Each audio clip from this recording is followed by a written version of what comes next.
सोलापूर शहरातील सदर बाजार पोलीस ठाण्याच्या हद्दीत दोन स्वतंत्र घटनांमध्ये एक 19 वर्षीय प्रशिक्षणार्थी तरुणी आणि एका 30 वर्षीय युवक बेपत्ता झाल्याची नोंद झाली आहे।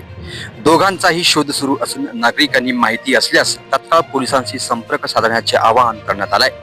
सोलापूर शहरातील छत्रपती शिवाजी महाराज सर्वोपचार रुग्णालयात जीएनएम द्वितीय वर्षाचे प्रशिक्षण घेणारी 19 वर्षीय अनुश्री रमेश टोणपे ही 1 जुलै रोजी सकाळी 8:30 वाजता रोल कॉल दिल्यानंतर प्रशिक्षणासाठी न जाता कोणालाही काहीही न सांगता रुग्णालयातून निघून गेली आहे।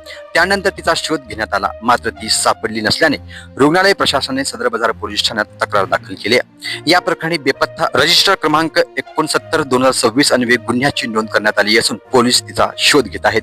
दरम्यान दुसऱ्या घटनेत धाराशिव जिल्ह्यात निटळी येथील 30 वर्षीय समाधान बाबूराव लोंढे हे उपचारासाठी छत्रपती शिवाजी महाराज सर्वोपचार रुग्णालयात दाखल होते, मात्र 1 जुलै रोजी दुपारी 1च्या सुमारास ते कोणालाही न सांगता रुग्णालयातून निघून गेलाय। बराच शोध घेऊनही ते आढळून न आल्याने त्यांच्या नातेवाईकांनी सदर बाजार पोलीस ठाण्यात तक्रार दाखल केली आहे। या प्रकरणी बेपत्ता रजिस्टर क्रमांक 70/2026 नुसार नोंद करण्यात आली आहे।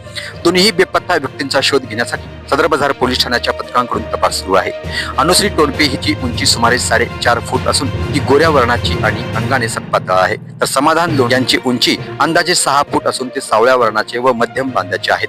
या दोघांबाबत कोणतीही माहिती मिळाल्यास नागरिकांनी तत्काळ सदर बाजार पोलीस ठाणे किंवा मोबाईल क्रमांक 8007071913 वर संपर्क साधावा असे आवाहन पोलिसांनी केलं आहे।